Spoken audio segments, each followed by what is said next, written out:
सभी को मेरा नमन। सबसे पहले मैं उस परम पिता परमेश्वर को साक्षी मानकर आप सभी को शिवरात्रि की, शिव जयंती की बहुत बहुत शुभकामनाएं देना चाहूँगी।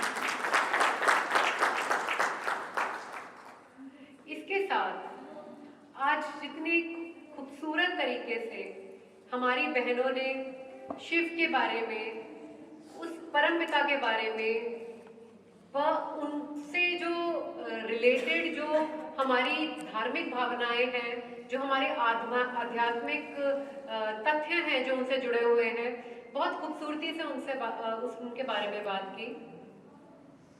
पर मैं एक और कड़ी जो शिव के साथ जुड़ी है और जिसके बगैर शिव का नाम नहीं लिया जाता है, वो है शिव शक्ति। तो शक्ति शिव एक ही चीज है, और यदि हम अपने भीतर परमात्मा को देखते हैं तो उस शक्ति का क्या मतलब है, क्या औचित्य है।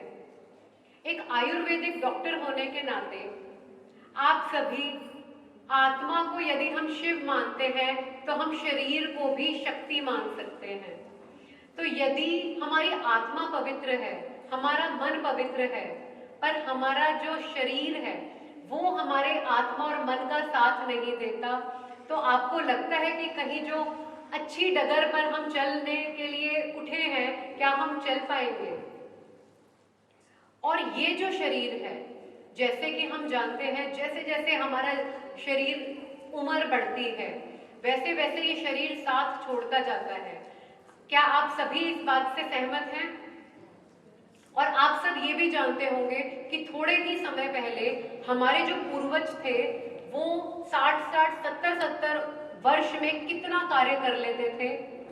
जो लेडीज थे उनमें कितना ज्यादा संयम था, कितना ज्यादा धैर्य था, कितना ज्यादा प्रसन्न रहती थी। घर में 30-30 लोगों के परिवार में भी उनके चेहरे पे शिकन नहीं होती थी।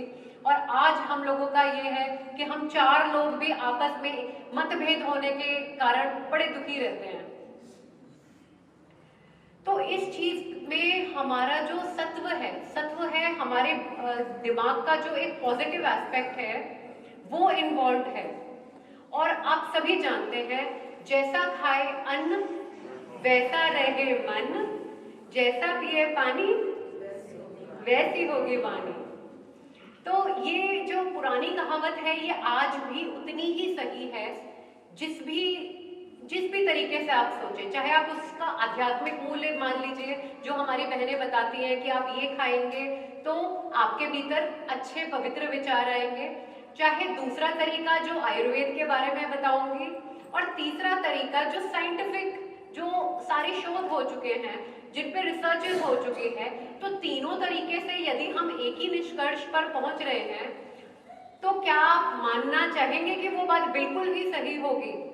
और चौथा तरीका जो है वो है खुद उस चीज को इम्प्लीमेंट करके अपने ऊपर खुद आप करके देखिए, और फिर आपको पता चलेगा कि ये बात कितनी सही है। जैसे कि आयुर्वेद में भी और गीता में भी और बहुत सारी ज्ञान की किताबों में भोजन को 3 तरह से विभाजित किया गया है।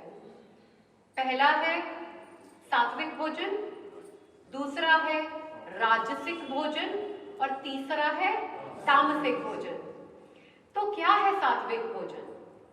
सात्विक भोजन वो भोजन है जो हमारे मन की पवित्रता, यानी जो सत्व है, किसी भी चीज का सत्व क्या होता है, निचोड़, जो उसका सबसे अच्छा भाग होता है उसे हम सत्व कहते हैं। तो ऐसा भोजन जो हमारे सत्व को ऊर्जा दे, हमारे शरीर को जितना जरूरत है, शरीर को ऊर्जा दे, मन को ऊर्जा दे, आत्मा को ऊर्जा दे। ऐसा भोजन क्या है? जो प्रकृति ने अपने पैदा किए हुए है इस मनुष्य को जिस प्रकार से बनाया है। जैसे हम कैसे अलग हैं दूसरे जानवरों से, हम दिनचर हैं। क्या हम रात्रिचर हैं? निशाचर नहीं हैं हम, रात को जागने वाले प्राणी नहीं हैं हम। तो हमारे अंदर का ये ऑटोमेटिक एक प्रकृति ने एक मोड बना के भेजा है कि जी हम सूर्य उदय के साथ हम उठेंगे, सूर्य अस्त के साथ हम रेस्ट के लिए जाएंगे। यदि हम इस प्रकृति के ट्यूनिंग के साथ छेड़खानी करेंगे तो यकीनन हम अपने शरीर के साथ भी करेंगे। इसी प्रकार से सात्विक भोजन वो भोजन है जो प्रकृति ने हमारे लिए बनाया है, जैसे कि फल, अन्न और सब्जियां और गाय का दूध।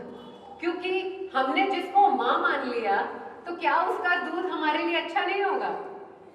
ठीक है, तो ये सारी चीजें हैं सात्विक भोजन, जिसे खाके हमारे मन को भी तृप्ति मिलती है और हमारे शरीर को तो अच्छी ऊर्जा मिलती ही मिलती है। इसके साथ है रज। रज का मतलब क्या होता है? रज मतलब उथल पुथल से, कुछ उथल पुथल, कुछ शरारती तत्व, इस तरह के जो भाव है वो मन के राजसिक भाव होते हैं। तो ऐसा भोजन जो हम लालच के साथ खाते हैं, ऐसा भोजन जो सिर्फ हम अपनी जिह्वा या अपने टेस्ट के लिए खाते हैं, ऐसा भोजन जो हम अपनी भूख शांत होने के बाद भी खाते हैं, ऐसा भोजन क्या है? पकोड़े, डीप फ्राइड चीजें, जो आपको लगता है कि अरे जो नॉर्मल रोटी और कद्दू खाया था उसमें कोई स्वाद नहीं है, ये जो छोले भटूरे हैं ये मेरा मन प्रसन्न करते हैं। इसी तरह का राजसिक भोजन है तेज मिर्च, मसाले, चरपरे खाने पीने की चीजें। क्या होता है, इन सब से खाते ही आपके मन में एक उथल पुथल सी मच जाती है कि अब लग रहा है कि मैं जाग गया हूँ, इतना मजा आ गया। मतलब आपका जो मन जो ठहराव में था, जो आपका तन ठहराव में था, और इसी मन के साथ अटैच्ड है दूसरी चीजें, संयम। आपने उसी वक्त संयम भी छोड़ दिया। खाना खाने के तुरंत बाद आपके समोसे पकोड़े आ गए और आपको पता है कि आपने पेट भर के खाना खाया, लेकिन उस स्वाद के कारण, उस लालच के कारण आपने जो एक्स्ट्रा खाया, तो बाद में वो जो राजसिक मन हुआ, और वही जो राजसिक उथल पुथल है, यही जो एक्स्ट्रा खाना है जो लालच में खाया गया, वो कहाँ उथल पुथल लाएगा? शरीर में। उसके बाद आप परेशान हो जाएंगे। उसके बाद मन दोबारा क्या होगा? दूसरे तरह का अस्त व्यस्त हो जाएगा। और तीसरी प्रकार का खाना है तामसिक। तम का मतलब होता है अंधेरा, यानी कि आप आंख बंद कर लीजिए तो ना तो आपको किसी का सुख दिखेगा, ना आपको दुख दिखेगा, ना आपको अपने कर्तव्य दिखेंगे। इस तरह का तामसिक भोजन क्या है?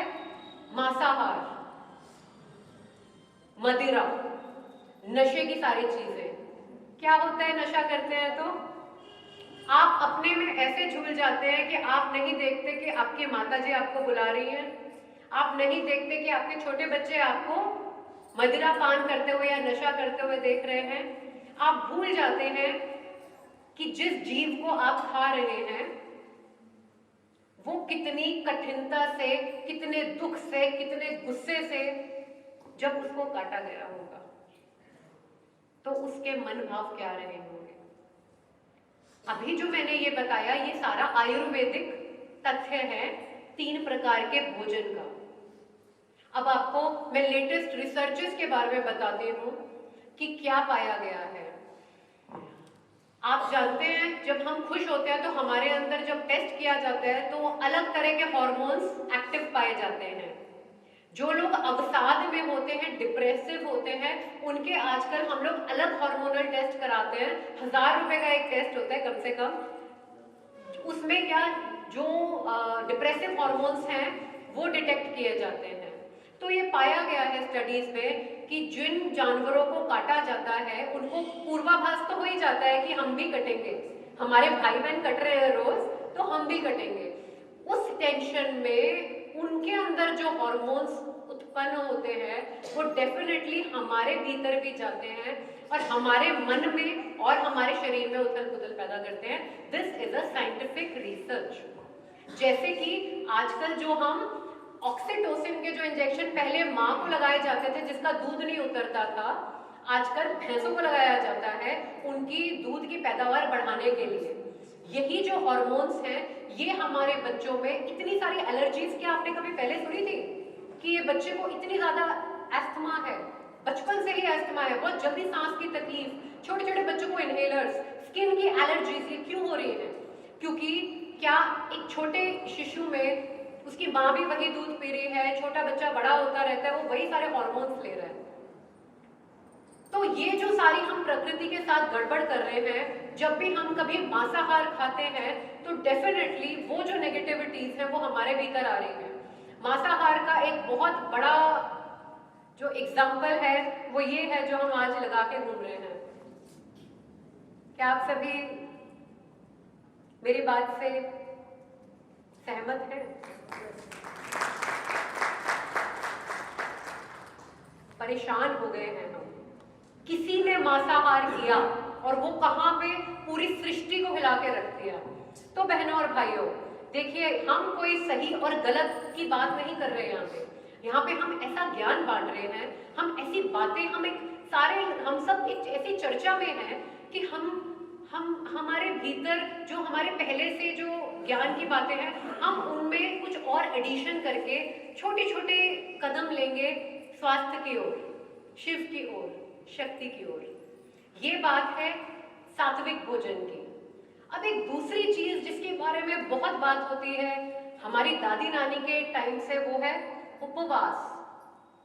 तो क्या उपवास सिर्फ एक धार्मिक अनुष्ठान जैसी चीज है, या सिर्फ धर्मों में बताया हुआ भूखमरी को कहते हैं क्या उपवास?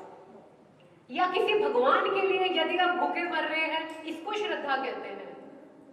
नहीं प्यारे भाइयों बहनों, इसका जो सिद्धांत है ये क्यों जोड़ी गई है हमारे जो इतने सारे जो धर्म के जो नियम हैं, यदि हम एक एक को पकड़ के चले, एक एक के बारे में बताएं, तो रिसर्चेस से ये सारी बातें साइंटिफिकली प्रूवन है कि ये हमारे मन, शरीर, आत्मा और हमारा जो सामाजिक जो दायरा, जैसे अभी हम सब आके मिले हैं एक दूसरे से, कितना अच्छा लग रहा है। सब लोग दोपहर का अपना नींद का टाइम या कुछ अपने सारे काम छोड़ के यहाँ बहनों के से मिलने आए हैं, एक शिवरात्रि और ये शिव जयंती मनाने आए हैं।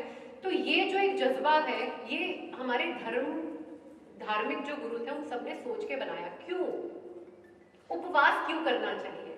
इसलिए क्योंकि हमारा जो शरीर है, हमारी जो अग्नि है, सबसे इंपॉर्टेंट आयुर्वेद में अग्नि का सिद्धांत बोला गया है। अग्नि क्या है? हमारी डाइजेस्टिव पावर। वहीं से सब शुरू है।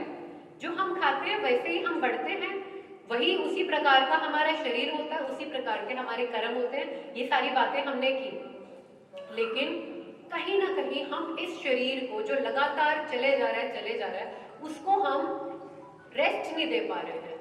आप खुद सोचिए, एक अग्नि है और हम उसमें बार बार बस लकड़ियां झोंके जा रहे हैं, तो लकड़ियों के प्रेशर से आपको लगता नहीं वो अग्नि बुझ सकती है? तो थोड़ा टाइम हम अग्नि को दोबारा उगने का मौका देते हैं, बढ़ने का मौका देते हैं, फिर उसमें दोबारा फ्यूल डालते हैं। तो ये कहा गया है और ये सिद्धांत अमेरिका के डॉक्टर्स ने प्रूव किया है, इंटरमिटेंट फास्टिंग। आपने जरूर सुना होगा। या फास्टिंग का क्या उद्देश्य है? सबसे पहले आयुर्वेद की दृष्टि से उपवास क्या है? हमारी अग्नि, यानी जो हम डेली हम खा रहे हैं, हम अपने सारे सिस्टम्स पर एक्स्ट्रा लोड डाल रहे हैं। यदि हम हफ्ते में एक बार उपवास रखेंगे तो ये जो अग्नि है, ये जो एंजाइम्स हैं, कुछ एंजाइम्स जैसे जैसे उम्र बढ़ती है तो वीक होते जाते हैं। तो यही एंजाइम एक दिन के फास्ट से जो धीरे धीरे कम हो रहे हैं उनको बढ़ने का मौका मिल जाता है। दूसरी चीज, बॉडी का एक क्लेंजिंग मैकेनिज्म है, बॉडी की एक सफाई करने की प्रक्रिया है। यदि आप कुछ लगातार आप नालियां, आपके जो फ्लश है, टॉयलेट है, आप उसमें कभी भी साफ पानी नहीं डाल रहे, बस कूड़ा कूड़ा कूड़ा, तो क्या होगा? ऐसा कूड़ा भर जाएगा, वो ब्लॉक हो जाएगी। तो बीच में क्या चाहिए? उसको रेस्ट टाइम चाहिए, फिर उसको क्लेंजिंग चाहिए। ये क्लेंजिंग किस चीज की है? उपवास की। क्योंकि जैसे कि हमारी लेटेस्ट रिसर्चेस बताती हैं, ब्रेन का न्यूरोट्रोफिक फैक्टर होता है, एक एंजाइम होता है, जब भी हम कभी भूखे रहते हैं तो वो वाला फैक्टर उगा रहता है, वो और ज्यादा बढ़ जाता है। यानी कि जो लोग हफ्ते में एक बार उपवास रख रहे हैं या महीने के 4 हफ्तों में 3 बार उपवास रख रहे हैं, उनमें ये पाया गया है कि उनका जो ब्रेन फंक्शन है वो बहुत ज्यादा है एज कंपेयर टू उन्हीं की उम्र वाले दूसरे लोगों से। क्या आप अपने दिल की धड़कन पे कंट्रोल कर सकते हैं? नहीं। अगर आप सांसों पे कंट्रोल करेंगे तो दिल की धड़कन, आपके अंदर के ऑर्गन्स सारे बहुत अच्छे से स्वास्थ्य में आ जाते हैं। उपवास में एक और चीज है इंटरमिटेंट फास्टिंग, जिसके बारे में आजकल बात कर रहे हैं। यही उपवास का एक और तरीका है जो आजकल चल रहा है, वो ये है कि शाम को आप 16 घंटे का आप अपने बॉडी को गैप दीजिए। सिर्फ इतने घंटे खाइए, 24 घंटे में से 16 गए कितने? 8 घंटे के गैप में आप खाइए, बाकी 16 घंटे तक आप कुछ भी नहीं खाएंगे। क्या क्या रहस्य है, क्या साइंस है इसके पीछे? कभी किसी ने सोचा? कोई बताना चाहेंगे? ये वाला जो टाइम है ये बॉडी की रिपेयर में लग जाता है। हम अपनी बॉडी में जिस हिसाब से हमारे कार्य हैं उससे ज्यादा फ्यूल डाल रहे हैं। अगर आप हर बार अपनी टंकी को ओवरफ्लो करेंगे, वो भी उस फ्यूल से जो उसको नहीं चाहिए, हम लोग वो चीजें खा रहे हैं जो हमारे बॉडी को नहीं चाहिए, तो क्या होगा? हमारा इंजन सारा ब्लॉक हो जाएगा। यही रीजन है कि हमारा वजन बढ़ रहा है, हमारे लिपिड जो है, हमारे जो कोलेस्ट्रॉल है, क्यों परेशानी हो रही है? वरना मेरे हिसाब से और आयुर्वेद कहता है हर उम्र में हमें घी और तेल जरूर खाना चाहिए, क्योंकि जो चेहरे की चिकनाहट है, त्वचा की चिकनाहट है, हमारे जो जोड़ है उनमें से ग्रीस खत्म क्यों हो रही है? क्यों इतनी ड्राइनेस आ रही है? क्यों इतनी रुक्षता शुष्कता है? न केवल हमारे शरीर में बल्कि मन में भी। आप सभी मानते हैं जितना दया भाव पहले आता था, अब किसी के लिए दया नहीं आती, क्योंकि हम बड़े बड़े न्यूज सुनने के बाद लगता है एक जगह 150 लोग मर गए, अरे यहाँ तो 50 ही मरे। तो ये जो रुक्षता है, ये जो सूखापन है, ये हमारे मन शरीर को आहत कर रहा है। तो ये जो इंटरमिटेंट फास्टिंग है, ये सबसे ज्यादा अच्छा काम किस पे कर दिया? हमारे पूरे प्रणाली पर। और ये किसका, आप थोड़ा सा सोचेंगे तो कौन से धर्म में शाम के 6 बजे के बाद खाना मना किया गया है? देखिए, किसी धर्म में किसी चीज पर ज्यादा स्ट्रेस किया गया है, किसी धर्म में किसी चीज पे, और कहते हैं ना कि वो प्रभु तो एक ही है। तो सारे धर्मों की जो अच्छी चीज है यदि हम ले लेंगे तो मुझे लगता है कि जो हम शिव का जो आज ध्यान कर रहे हैं उसके साथ शक्ति भी मिल जाएगी, तो सोने पे सुहागा हो जाएगा। इसी बात के साथ आप सभी का बहुत बहुत धन्यवाद। आप सबने मुझे बहुत ध्यान से सुना और मैं आशा करती हूँ कि ये जो हमने कॉन्सेप्ट बोले हैं ये आप आगे भी डिस्कस करेंगे और आपको मेरी बातें पसंद आई होंगी। धन्यवाद।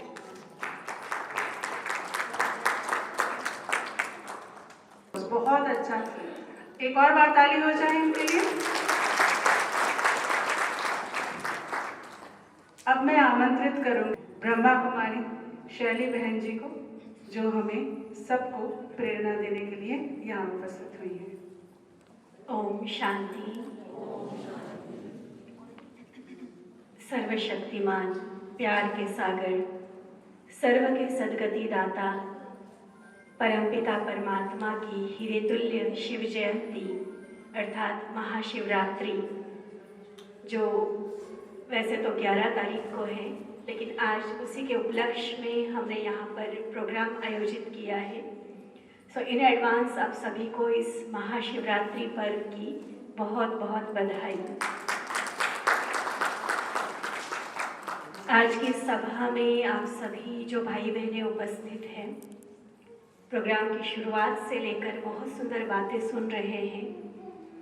चाहे वो हमने स्वयं के बारे में जाना कि हम शरीर नहीं, लेकिन इस शरीर को चलाने वाली एक अविनाशी ऊर्जा आत्मा है। इसी तरह से हमने आत्मा के पिता परमात्मा का परिचय पाया कि जिसके लिए हम कहते तो आए कि ईश्वर एक है, लेकिन न जाने हजारों रूपों में उसको तलाशते रहे, भटकते रहे उसे पाने के लिए, उससे मिलन बनाने के लिए। लेकिन उसका पूरा परिचय हम सभी को मिला कि उस परमपिता परमात्मा सर्वोच्च शक्ति, उनका नाम है शिव। शिव अर्थात कल्याणकारी। रूप में जैसे हम आत्माएं बिंदु है, परमात्मा भी ऐसा ही एक ज्योति बिंदु सितारा है। लेकिन आत्मा और परमात्मा के बीच का बहुत सुंदर और बहुत महत्वपूर्ण फर्क वो भी हमें पता चला कि रूप में भले ही आत्मा और परमात्मा एक जैसे हैं, लेकिन आत्मा ही परमात्मा नहीं है। हम सभी आत्माएं अनेक हैं, जबकि परमात्मा सिर्फ एक। हम सभी आत्माएं अपने अपने गुणों में लिमिटेड स्टॉक के साथ हैं।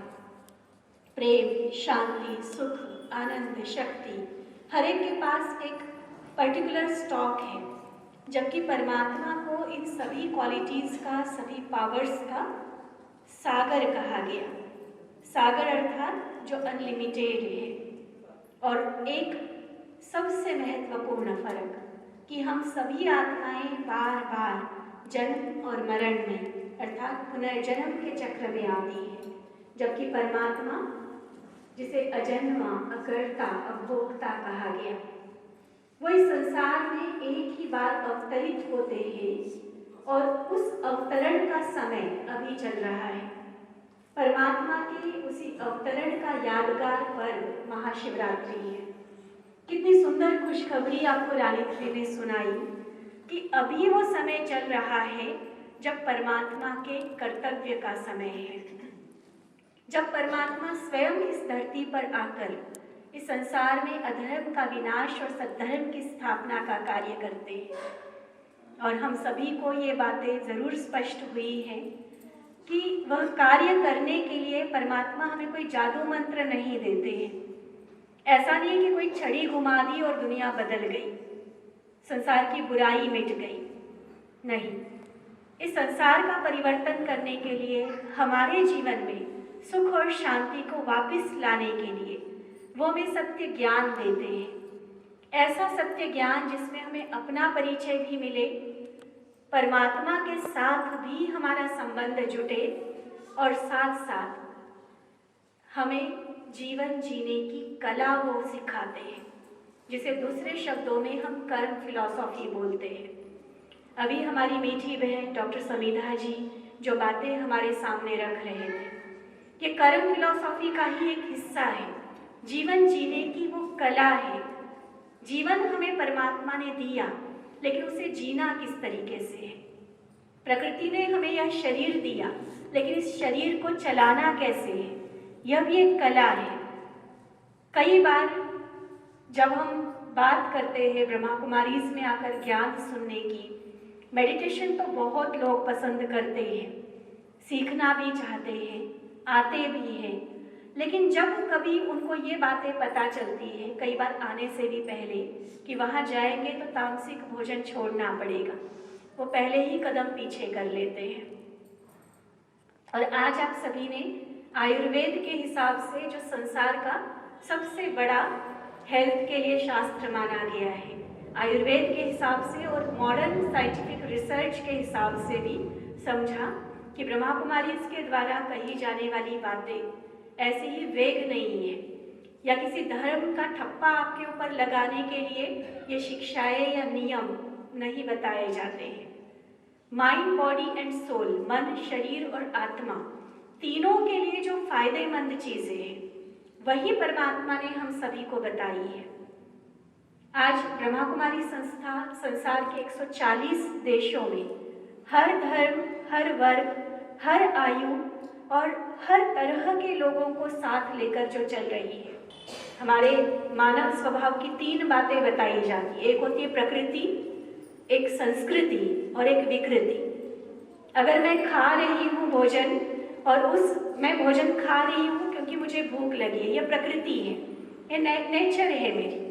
लेकिन मेरे भोजन खाते हुए अगर कोई और व्यक्ति वहाँ आता है जो स्वयं भूखा है, तो अपनी प्लेट में से, अपने हिस्से में से उसको भी भोजन देना, ये हमारी भारत की संस्कृति है।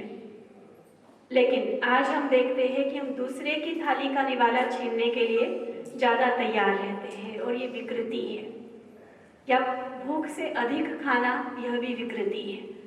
तो विकृतियों को मिटाकर संस्कृति को फिर से अपनाना, ये ब्रह्मा कुमारीज की सभी शिक्षाओं का सार है, जिसे हम दूसरे शब्दों में कहते हैं कि मानव जीवन में आए हुए जो विकार हैं, विकार और विकृति सेम चीज़ है। तो उन विकारों को त्यागना है और जो हमारी आत्माओं का ओरिजिनल स्वभाव है, जो हमारी दैवी संस्कृति है, जिस देवभूमि के हम सभी नागरिक हैं, उसी संस्कृति को फिर से जीवन में अपनाना, अपने संस्कारों को दैवी बनाना, तब ये संसार भी दैवी बनेगा। आप सभी ने बहुत बार, जिन्होंने भी पहले भी ब्रह्मा कुमारी की सभा में या किसी तरह के प्रोग्राम में पार्टिसिपेट किया है, या आजकल टीवी में भी बहुत कुछ आप सभी सुनते रहते होंगे, तो उसमें ये बात ज़रूर सुनी होगी कि ब्रह्मा कुमारी बहनें चैलेंज करती है कि हम कलयुग को बदल कर सतयुग लाएंगे। किस किसने सुनी है ये बात? या ये पर बोलते हैं कि अब कलयुग खत्म होने वाला है और सतयुग आने वाला है। किस किसने सुनी है? एक बार हाथ उठाएंगे। ये शिवानी जी बोलती है उसमें। जी, शिवानी जी बोलते हैं। और कौन कौन बोलते हैं वो भी पता होगा, भले उनके नाम नहीं पता हो। एक मैसेज के द्वारा तो आपको ये ज़रूर पता चला होगा कि अब वो समय बदलने वाला है, कलयुग जाने वाला है। कई बार नारों के रूप में भी ये बात सुनी होगी। तो कई लोग तो न्यूट्रल रहते, ठीक है, अपनी अपनी संस्थाएं काम कर रही है, ये लोग भी कर रहे हैं, चलो कुछ तो कर ही लेंगे समाज के लिए। कुछ लोग मजाक भी उड़ाते हैं कि हाँ, इनके करने से ज़रूर आ जाएगा सतयुग, कि ये कोई खान पान छोड़ने से थोड़ी सतयुग आएगा, मेरे अच्छा बनने से क्या होगा, क्या दुनिया बदल जाएगी क्या? अरे दुनिया में इतना पाप है, इतना अंधकार है, इतनी बुराइयां हैं, एक मैं अकेली अच्छी बन जाऊं, एक मैं अकेला ईमानदारी से चलना शुरू करूं, क्या दुनिया बदलेगी? क्या समाज में फर्क पड़ेगा? नहीं पड़ेगा। इसलिए हम भी उसी जो एक भेड़ चाल चल रही है ना, लोग बुरा कर रहे हैं, झूठ बोल रहे हैं, हम भी उसी सिस्टम का एक हिस्सा बन जाते हैं। चाहे आंतरिक रूप से हमारा विवेक उसे जानता है कि ये गलत है, लेकिन क्योंकि सारे कर रहे हैं और मेरे अकेले के करने से कुछ नहीं होने वाला है, ये एक तरह से हमने अपने आप को बता के रखा हुआ है। एक छोटी सी स्टोरी मैं यहाँ पर आप सभी के साथ शेयर करना चाहूँगी। कहते हैं कि व्यक्ति एक बार सागर के किनारे सुबह सुबह टहल रहा था। बहुत बड़ी एक लहर अभी अभी आकर वापस गई थी और उस समय उस लहर के साथ बहुत सारी छोटी छोटी मछलियाँ उस लहर के पानी के साथ बह के समुद्र किनारे पर आकर पहुँची। लेकिन लहर जब वापस गई तो वो वापस नहीं गई, अर्थात वो बीच पर ही पड़ी रही। अब हम समझ सकते हैं मछली जो जल की रानी है, अब पानी के बिना उसका क्या हाल होता। तड़फ रही थी, हजारों मछलियाँ उस बीच पर पड़ी हुई थी, तड़फ रही थी। उस व्यक्ति को बड़ी दया आई और उसने क्या किया, एक एक मछली को उठाकर सागर के पानी में फेंकना शुरू किया। अब ये काम उसका अच्छा था या गलत था? अच्छा था। कितनी मछलियों को ऐसे बचाता? इंटेंशन बहुत अच्छा था, लेकिन आने जाने वाले लोग उसका मजाक उड़ाने लगे। अरे लाखों हजारों मछलियां पड़ी हैं समुद्र के बीच पर, तुम किस किस को बचाओगे, क्या फर्क पड़ेगा? उस व्यक्ति ने उनकी ओर देखा, कुछ नहीं बोला, हल्का सा मुस्कुराया, एक मछली और उठाई, उसको समुद्र के पानी में फेंका और कहा इसको फर्क पड़ा। पड़ा या नहीं पड़ा? दुनिया बदलेगी या नहीं बदलेगी, संसार में वो सतयुग आएगा या नहीं आएगा, अगर आपको डाउट लगता है तो थोड़ा सा उस डाउट को साइड में रखिए। आप अपने लिए सोचिए कि अगर परमात्मा की आज्ञा समझकर अगर हम अपने जीवन को सात्विक बनाते हैं, अपने मन के विचारों को शुद्ध करते हैं, मन के वैर भाव के बेर को अगर परमात्मा पर चढ़ा देते हैं, हम आत्मा रूपी चुलाई जैसे दाने अगर प्यार की मिठास आपस में घोलकर एक लड्डू बन जाते हैं और वो प्रसाद शिव का बन जाते हैं, तो क्या मेरे अपने पर्सनल जीवन में फर्क पड़ेगा या नहीं पड़ेगा? बताइए, पड़ेगा? कौन कौन कहते हैं कि पड़ेगा? अगर मैं खुद के जीवन को सिर्फ खुद के जीवन के लिए देखिए, अब हमारी जिस परिवार में हम रहते हैं उसमें फर्क पड़ेगा या नहीं पड़ेगा, उसके वातावरण में। कहा तो एक बात का ईंट का जवाब पत्थर से देने के लिए मैं तैयार थी। आज परमात्मा के सामने परमात्मा की आज्ञा मानकर या आत्मा के ओरिजिनल स्वभाव शांति को महसूस करते हुए उस शांति से, प्रेम से चलने का मैंने संकल्प किया। पारिवारिक संबंधों में सुधार आएगा या नहीं आएगा? धीरे धीरे भले धीरे धीरे आएगा या नहीं आएगा? आएगा ना। कहाँ तो वही गुस्सा, वही नफरत, वही रिवेंज, बदला लेने की भावना के साथ जो हम चल रहे थे, परमात्मा ज्ञान को जैसे जैसे हमने लेना शुरू किया, वो बदलाव आएगा ही आएगा। एक व्यक्ति से एक परिवार बनता है, अनेकों परिवार जब मिल जाते तो समाज बनता है, समाज से देश और देश से विश्व बनता है। एक व्यक्ति उस पूरे विश्व की इकाई है, एक सबसे स्मॉलेस्ट यूनिट है हम। अगर हम खुद में वो परिवर्तन लाएंगे तो विश्व में परिवर्तन आएगा ही आएगा।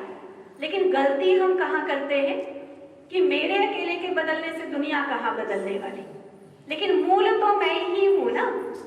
अगर आज तक हम ये सोचते रहे कि कोई दूसरा बदले, वो शायद सोच रहा होगा मेरी तरफ उंगली करके कि ये पहले बदले, ना वो बदलता है ना मैं बदलती हूँ, और इसीलिए दुनिया और गिरावट की ओर जा रही है। समाज में बढ़ते हुए अपराध जो है, जितना टेंशन बढ़ता जा रहा है, जितना चरित्र का पतन होता जा रहा है, रात के अंधेरे में पाप होते हैं, ये बात बोली जा रही थी।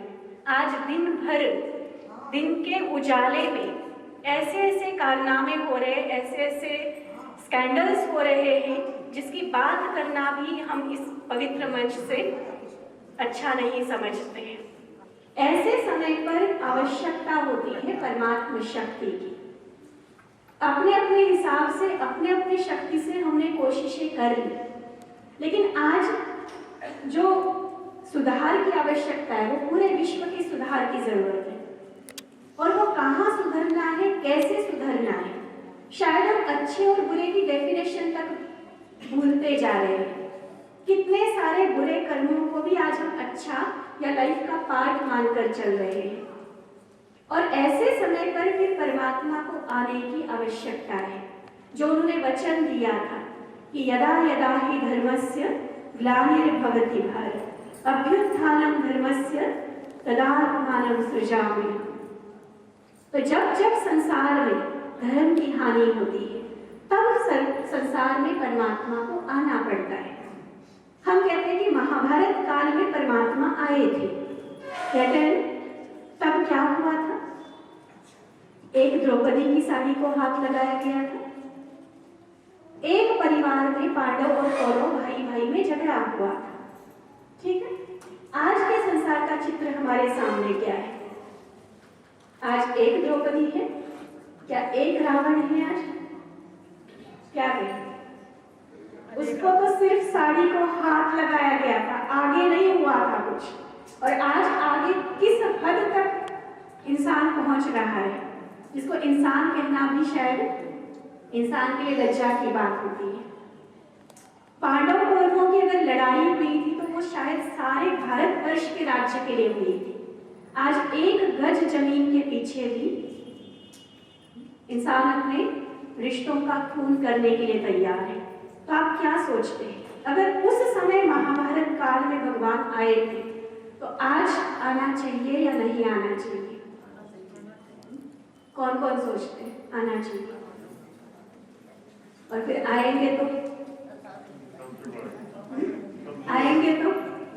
फिर हम कहेंगे हमें टाइम नहीं है तुमसे मिलने के लिए, ऐसे ही ना कि तुम तो आ गए, चलो ठीक है, तुम्हें अपना फर्ज निभाना है निभाओ, हम तो अपनी गृहस्थी में, अपने कारोबार में मस्त हैं। अगर वो आ जाता है तो आप में से कौन कौन है जो उसको सद्धर्म की स्थापना में मदद करने के लिए तैयार होंगे? वो जरा हाथ उठाओ। अब भगवान क्या करता है, क्या करेगा, वो तो उसकी बात होगी। अब मुझे क्या करना है? उनके आने से पहले ही जो अच्छी आत्माएं हैं वो कोशिश कर रहे हैं कि आप आओ ना, हम आपको लेके आएंगे। बिल्कुल, बहुत अच्छा। और ऐसी अच्छी आत्माओं की पुकार पड़ी तो वो आते हैं। तो फिर से एक बार, शायद मेरा प्रश्न सभी को समझ में नहीं आया, मैं और थोड़ा सिंप्लीफाई करके पूछती हूँ। भगवान आकर विश्व परिवर्तन का कार्य करेगा, छोटी बात नहीं है, छोटा सा काम नहीं है। और अलका दीदी आपको सुना रहे थे, परमात्मा हमारा पिता है। एक पिता अगर कोई एक बहुत बड़ा कार्य करने जा रहा है तो उसके बच्चों का कर्तव्य क्या बनता है? साथ देने का। अब मैं फिर से पूछती हूँ, आप में से कौन कौन है जो अपने पिता के कार्य में साथ देने के लिए तैयार है? जरा हाथ उठाइए अच्छा से। अगर थोड़ा साथ देना है तो भले आधा उठाइए, अगर पूरा देना है तो पूरा भी उठा सकते हैं। आत्मा का ये कार्य अभी चल रहा है। आपको बताया गया कि आने वाले नहीं है, आना चाहिए नहीं, लेकिन वो आ चुके हैं। और पूरे ये ब्रह्मा कुमारी संस्था द्वारा जो सारा कार्य चल रहा है, संस्था लोग इसलिए कहते हैं कि आज एक बहुत विशाल रूप से इसका कार्य है। जैसे बताएं कि 140 देशों में, या आश्रम इसलिए कहते हैं कि वहाँ जब भी आप आते हैं तो एक पवित्रता का, शांति का आभास आत्मा करती है। तो आश्रम का मतलब ही होता है पवित्र स्थान, लेकिन वास्तव में ब्रह्मा कुमारी माना एक परिवार है, एक परमात्मा पिता और हम सभी विश्व की आत्माएं उसके बच्चे। इस संकल्पना को, इस कॉन्सेप्ट को लेकर हम चल रहे हैं। और परमात्मा अगर हमारा पिता है और अगर हमें उसके कार्य में मदद करनी है, साथ देना है, तो और कुछ नहीं करना है। हमें करना क्या है? बस ये जो बात कही ना कि बस अपने जीवन को सात्विक बनाना है। अपने जीवन में जो विकृतियाँ आई है ना, जो बुराइयाँ आई है, उसको निकालना है। चाहे वो खान पान की बुरी आदतें हैं, चाहे वो बोलचाल की गलत आदतें हैं, एक दूसरे को दुख देने का जो संस्कार हमने जाने अनजाने में बना लिया है, उन विकारों को, उन विकृतियों को हमें मिटाना है। और एक और इसमें बड़ी बात क्या आती है, कहने को हम भगवान को मदद कर रहे हैं अपने आप को सुधार के, लेकिन एक्चुअली हमें सुधारने के लिए फिर भगवान हमें मदद करने के लिए तैयार है। और इसीलिए क्या होता है कि हमें सुधारने के लिए भी वो हमें संपूर्ण सारी शक्तियाँ देने के लिए तैयार है। कर्म ज्ञान वो हमें दे रहे हैं, अच्छे बुरे के ज्ञान के साथ साथ वो हमें शक्ति भी देते हैं, ताकि उस शक्ति को धारण करके जो समझ हमारी डेवलप हुई है, जो विवेक जागृत हुआ है, उसको हम कार्यान्वित कर सके, उस सही ज्ञान को हम एग्जीक्यूट कर सके, इम्प्लीमेंट कर सके। और उस शक्ति को पाने की विधि जिसे हम कहते हैं राजयोग, मेडिटेशन। एक तो हमें ज्ञान होना चाहिए सही गलत का, अच्छे बुरे का, अपना परमात्मा का, और साथ में फिर परमात्मा जो ऑलमाइटी है, जो सभी गुणों का सागर है, उसके द्वारा गुण हम अपने अंदर भरेंगे तभी तो विकृति मिटेगी ना। तम या तामसिक का अर्थ हमारे डॉक्टर समीधा जी बता रहे थे, तम का अर्थ होता है अंधेरा। तो अंधेरे को अगर खत्म करना है तो उसकी विधि क्या होती है? क्या होती है? लाठी या गन लेके या चिल्ला चिल्ला के कि अंधेरे तू भाग जा, कभी अंधेरा जाएगा नहीं। विधि क्या है? Just switch on the light, light कर लीजिए, प्रकाश कर लीजिए, अंधेरा कहाँ का पता भी नहीं चलेगा। तो अगर जीवन की विकृतियों को, जीवन के तम को अगर हम मिटाना चाहते, इसी तम को कलियुग कहा है, इन्हीं विकृतियों को कलियुग कहा है। इस तम को अगर हम मिटा पाएंगे तो सतयुग है ही है हमारे लिए, वो दूर नहीं है। और उस तम को मिटाने के लिए जीवन में अच्छाइयों का प्रकाश हमें भरना होगा, परमात्मा शक्ति को जीवन में एंट्री देनी होगी। उसके लिए अपने दिल के दरवाजे, अपने मन के दरवाजे खोलने होंगे। और उसके लिए बहुत सुंदर विधि जो राजयोग मेडिटेशन हम सिखाते हैं, बहुत सुंदर विधि है। उसके लिए कोई आपको घर बार छोड़ने की ज़रूरत नहीं है, भूखा पेट बैठने की ज़रूरत नहीं है।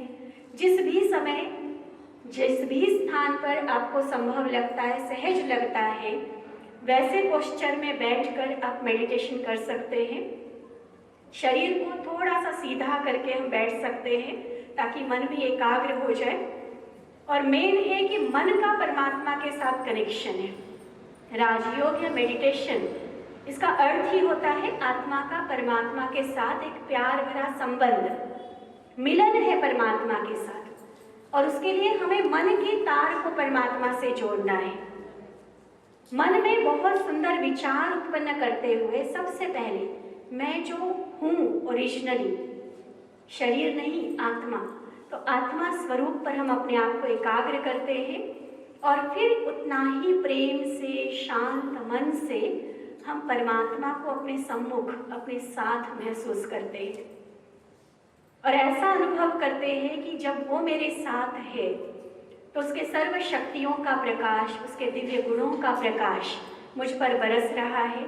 आत्मा उसको रिसीव कर रही है, अपने अंदर भरती जा रही है और ये सिर्फ इमेजिनेशन नहीं होती है। राजयोग एक साइंटिफिक विधि है। जब इस तरह से मेडिटेशन हम करते हैं तो सचमुच आत्मा में वो दिव्य शक्तियों का, सद्गुणों का प्रवाह बहना शुरू हो जाता है, जो प्रैक्टिकली रिफ्लेक्ट करेगा हमारे कर्म में, हमारे संबंधों में, हमारे व्यवहार में। प्रैक्टिकली रोशनी हुई है। राजयोग मेडिटेशन या जो हम ज्ञान देते हैं चमत्कार नहीं है, कोई चमत्कार की उम्मीद करके ना आए हमारे पास। यहाँ कर्म फिलॉसफी है, जितना करेंगे उतना मिलेगा, जितना अधिक प्रैक्टिस होगी उतना अधिक आप परफेक्ट बनते जाएंगे, उतना अधिक प्राप्तियाँ होंगी। तो परमात्मा से जुड़कर उनके गुणों का, उनके शक्तियों का प्रवाह जो हमारे अंदर बहता है, तब धीरे धीरे समझ भी मिली और शक्ति भी मिली, तो विकृतियाँ बदलने लगती हैं हमारे अंदर। आज कोई भी संस्कार चाहे सालों से, शायद कितनी भी कोशिशों के बाद नहीं छूटा है, लेकिन परमात्मा का बच्चा बनकर वो धीरे धीरे छूटने लगता है। उनको समय मजबूर करेगा बदलने के लिए। मास्क की बात डॉक्टर समीधा जी ने बताई, सिर्फ मास्क नहीं, लेकिन जो पिछला पूरा साल बीता और फिर आसार वही दिखने लगे हैं। ये एक हमारे लिए इशारा है, एक संकेत है प्रकृति की तरफ से कि अभी भी सुधर जाओ, अभी भी अपनी विकृतियों का त्याग कर दो, नहीं तो फिर मजबूरी से मैं कराऊंगी। अब आपकी चॉइस होगी कि परमात्मा के प्यार में खुद को सुधारना है या जब कुदरत हमें मजबूर करेगी सुधारने के लिए तब जबरदस्ती डंडे खाकर सुधरना है। मैं समझती हूँ आप सभी के चेहरे जो मैं देख रही हूँ, जो एक वाइब्रेशंस आप सभी की तरफ से मुझे आ रहे हैं, आप सभी तो परमात्मा के प्रिय आत्माएं हैं। आप सभी तो उसके प्यार से, उसके ज्ञान से, उस योग की शक्ति से सुधरने वाले हैं। सही कह रही हूँ मैं? सही कह रही हूँ? तो ऐसे ही आप सभी समय के गंभीरता को भी समझें। टाइम, प्रकृति हमसे क्या डिमांड कर रही है वर्तमान में मेरे अपने जीवन में, चाहे वो फिजिकली, मेंटली, सोशली, स्पिरिचुअली, हर तरह से सचमुच एक बदलाव की डिमांड है और उस डिमांड को हम सुने। और आज शिवरात्रि के पर्व पर हम यहाँ एकत्रित हुए हैं। वैसे भी शिव पर बहुत सारी चीज़ें जो चढ़ाते हैं आप सभी ने सुनी। अगर सारी चीज़ें इकट्ठा नहीं भी चढ़ानी है तो कम से कम तामसिक भोजन को तो हम ज़रूर आज यहाँ छोड़ के जाए। कौन कौन है ऐसे जो पहले से नहीं लेते हैं और अगर लेते हैं तो आज से बिल्कुल छोड़ने का संकल्प कर रहे हैं? दोनों तरह के, वो हाथ उठाएंगे। जो नहीं लेते हैं पहले से वो भी हाथ उठाए और जो आज छोड़ने का संकल्प कर रहे हैं वो भी हाथ उठाए। बहुत अच्छा। और साथ में जिन्होंने पहले से ही नहीं लेते हैं वो ये कर सकते हैं कि और कोई दुर्गुण अगर हमारे जीवन में है, और कोई विकृति अगर है जीवन में, तो कम से कम एक का तो दान करके आज जरूर जाए। चाहे वो झूठ बोलने का किसी में है, थोड़ा बहुत किसी का हंसी मजाक में किसी को हर्ट करने का संस्कार है, किसी भी तरह की ऐसी कोई आदत है जिसको हम खुद भी रियलाइज करते हैं कि ये नहीं होनी चाहिए। आज शिवरात्रि पर तो करोगे ही करोगे, लेकिन हमारे लिए तो आज ही शिवरात्रि हो गई ना, जब शिव का संदेश मिल गया। तो आज शिवरात्रि पर हम उस विकार का, उस तमोगुण का, उस दुर्गुण का परमात्मा को दान देंगे। हम ब्रह्मा कुमारी बहनों को आपसे कुछ नहीं चाहिए और भगवान को स्वयं दाता है, वो आपसे क्या चाहता है। लेकिन ये दुर्गुण का दान, विकार का दान हम उसको जरूर दें। ये जहर आज जरूर हम छोड़ के जाए ताकि शिव जो वरदान रूपी अमृत हम पर बरसाने आए हैं उसके लिए हमारा दिमाग, हमारा जीवन रूपी पात्र तैयार हो। तो इस आने वाली शिवरात्रि पर आप सभी परमात्मा शिव के, अपने परम पिता के प्यार से, उसके वरदानों से भरपूर हो जाए। परमात्मा वर्षे के रूप में सुख शांति आपका अधिकार बन जाए। आप सदा खुशहाल रहे, सदा स्वस्थ रहे और औरों को भी खुशियाँ बांटते रहे। इन्हीं शुभ उम्मीदों के साथ, इन्हीं शुभकामनाओं के साथ फिर से एक बार महाशिवरात्रि की ढेर सारी बधाई। ओम शांति।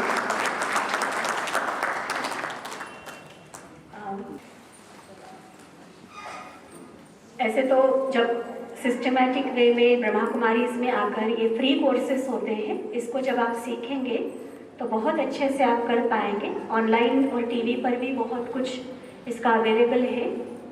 आज जितना हमने सुना है उसी आधार पर चलो कोशिश करते हैं अपने आप को परमात्मा से कनेक्ट करने की। सीधा होके बैठ जाएंगे सभी और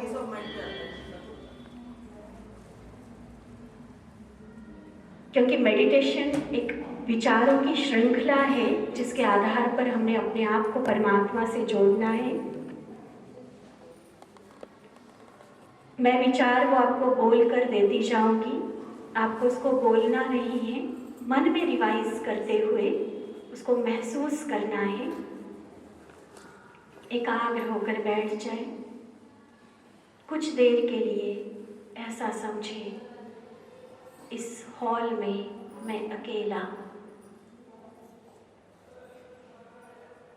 इस मानव शरीर में, इस शरीर का संचालन करने वाली, इसकी हर क्रिया को कंट्रोल करने वाली मैं एक चैतन्य शक्ति आत्मा हूँ। मस्तक के बीच खुद को अनुभव करें, एक चमकते हुए नन्हे से सितारे के समान सफेद प्रकाश का एक अति सूक्ष्म बिंदु अपने ओरिजिनल स्वरूप में अति शांत, शुद्ध और शक्तिशाली मैं आत्मा हूँ। मुझ सफेद सितारे से पूरे शरीर में चमकीला प्रकाश फैल रहा है। मैं वो अविनाशी शक्ति हूँ। मैं ही वो चेतना हूँ जो इस शरीर का आधार है।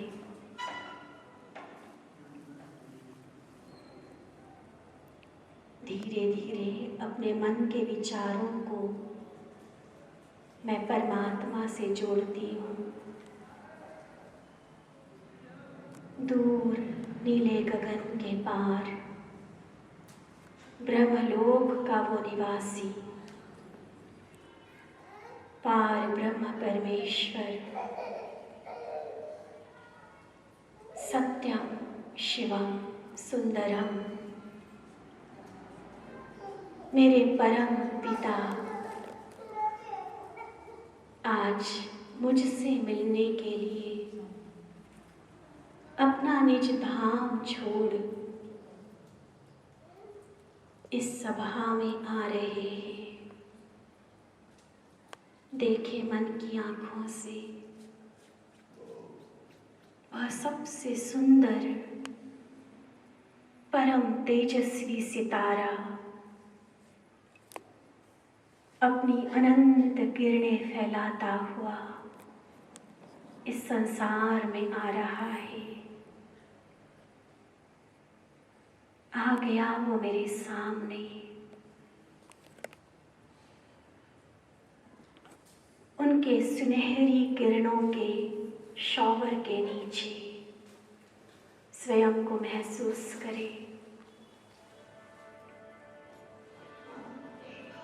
वह परम तेजस्वी प्यार का सागर सर्वशक्तिमान शिव बाबा, मुझ आत्मा के अविनाशी पिता, आज मेरे सामने मुझ आत्मा पर अपने वरदानों की वर्षा कर रहे हैं। परमात्मा से निकलती हुई एक एक किरण को एकाग्र होकर देखे और महसूस करे जैसे जैसे यह किरणें मस्तक में बैठी मुझ आत्मा पर पड़ रही है, मेरा मन शांत हो रहा है। सारी अशुद्धि जैसे भस्म हो रही है, मैं पवित्र हो रही हूँ। जीवन में पॉजिटिव चेंज लाने की शक्ति डायरेक्ट परमात्मा पिता से मुझे मिल रही है।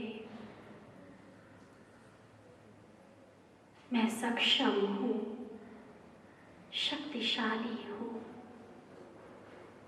परमात्मा की किरणें मुझे संसार की हर नेगेटिविटी से, हर तमोगुणी प्रभाव से सुरक्षित कर रही है। भगवान का साथ मुझे निर्भय बना रहा है, अपने प्रेम से, खुशी से भरपूर कर रहा है। मेरा व्यक्तित्व निखरता जा रहा है।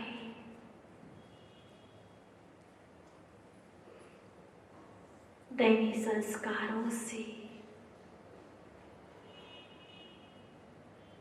अलौकिक शक्तियों से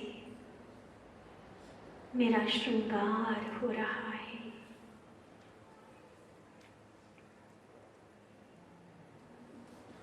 मैं भरपूर हो रही हूँ परमात्मा प्रेम से,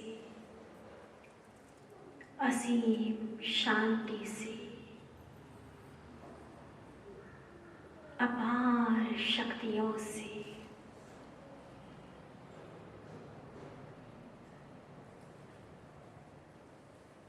संपूर्ण एकाग्रता से परमात्मा से प्राप्त इन उपहारों को मैं समेट लेती हूँ स्वयं के अंदर।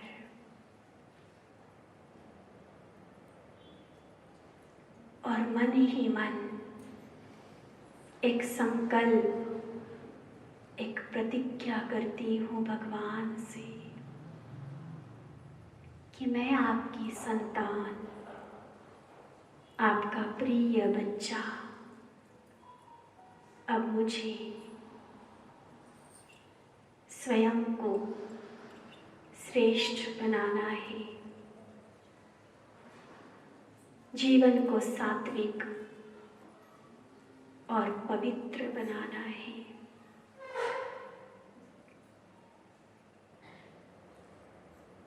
ओम शांति,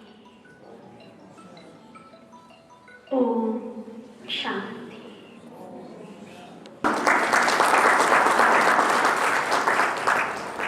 ये कोई इनको अलंकृत करते हुए कोई अतिशयोक्ति नहीं होगी अगर मैं कहूँ कि ये वो मोती हैं जो हम जैसे गोताखोरों को मिला है और हम जैसे पारस को भी, हम जैसे पत्थर को भी इन्होंने पारस बना दिया है। हमें वैसी तराश रही है ये दीदियाँ बहनियाँ सब हमें वैसे ही तराश रही है। और उम्मीद करती हूँ आप लोग भी आएंगे और इस तरह से इनसे पूरा ज्ञान लेंगे, अर्जित करेंगे।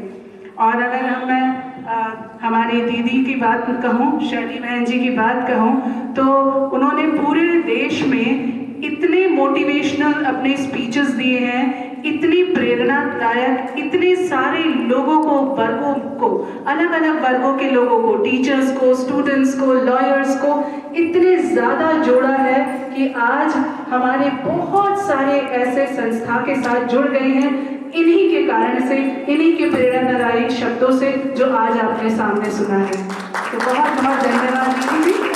और अब मैं आमंत्रित करती हूँ अपने भ्राता सुनील जी का, जो आगे हमें लास्ट में एक दिनकर जी की एक कुछ पंक्तियां याद आ रही है, रामधारी सिंह दिनकर जी की। उन्होंने लिखा था कि पथ के राह ही छूट गए पर साथ साथ चलती है यादें, जिससे पथ पर स्नेह मिला उस राही को धन्यवाद। तो धन्यवाद ज्ञापन देने के लिए और वोट ऑफ थैंक्स देने के लिए मैं भ्राता कमलेश गुप्ता जी को, मैं कांता बहन जी को मैं आमंत्रित कर रही हूँ वोट ऑफ थैंक्स के लिए। ओम शांति। जो भी सारे भाई बहन टाइम निकाल के इतना समय से बैठे आराम से सुन रहे हो, बहुत खुशी हो रही है आपको सुन के। बहनों ने बहुत अच्छा हमको समझाया है,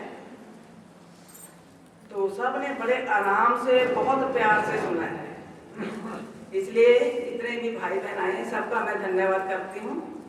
और खासकर मंदिर कमेटी और ये धर्मशाला कमेटी का ज़्यादा धन्यवाद करती हूँ, क्योंकि उन्होंने हमें ये जगह भी उपलब्ध कराई, सारा सामान भी अपना दिया, खुले दिल से जितना सामान चाहिए हम मंगवा लेते हैं, मंदिर से मंगवा लेते हैं, बस आप बताओ सही क्या क्या चाहिए। बहुत खुशी हुई हमें यहाँ अरेंजमेंट करके कमेटी के साथ के कारण। कमेटी ने हमें बहुत साथ दिया, मंदिर कमेटी और धर्मशाला कमेटी ने, इसलिए मैं इन साइन भाइयों का बहुत धन्यवाद करती हूँ। और डॉक्टर साहब इनका भी बहुत धन्यवाद करती हूँ, क्योंकि देर से बैठे हैं, अपना काम छोड़ के, बहुत बिजी शेड्यूल है इनका, पर इन्होंने हमारे लिए टाइम निकाला, इतने अच्छे अच्छे विचार दिए, बहुत बहुत धन्यवाद। ओम शांति। आज हम ब्रह्मा कुमारी ईश्वरीय विश्वविद्यालय द्वारा आयोजित शिव जयंती के उपलक्ष्य में यहाँ एकत्रित हुए हैं। पहले तो सब बहन भाइयों का मैं धन्यवाद करता हूँ कि आपने अपना घर परिवार से कीमती समय निकाल कर जहाँ उपस्थित हुए और हमें समय दिया और इन बहनों के आप लोगों ने विचार सुने, हमें सारा ज्ञान दिया, बताया कि जिस परमपिता परमात्मा को हम याद करते हैं वास्तव में इसका स्वरूप क्या है, अपने स्वरूप के बारे में बताया कि हम सारी जिंदगी सारी उम्र देहबान में निकाल देते हैं, हमें अपना वास्तव स्वरूप नहीं पता कि वास्तव में हम हैं क्या, हमारा ओरिजिनलिटी है क्या। हमें गीता में बहुत ज्ञान दिया हुआ है, उसमें लिखा हुआ है कि मैं आत्मा अजर अमर विनाशी हूँ, पानी मुझे डुबो नहीं सकता, अग्नि जला नहीं सकती, तलवार काट नहीं सकती, मैं एक शरीर छोड़कर दूसरे शरीर में प्रवेश कर जाती।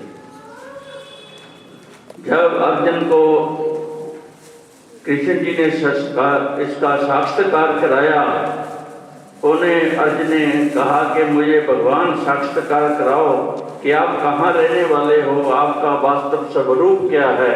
जब उसको साक्षात्कार कराया तो उन्होंने कहा बस करो, मुझे इतना तेज जो तप आ रही है और नहीं सहन होती।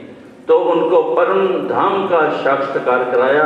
गीता में भी ये आता है, हे अर्जुन मैं सूरज चांद सितारों से भी परे रहता हूँ, जहाँ किसी सूरज की चांद की किसी जरूरत नहीं है और वहाँ लाल ही लाल प्रकाश है। तो हमें परम पिता परमात्मा को हमेशा याद रखना चाहिए, क्योंकि वहीं से आए वहीं जाना।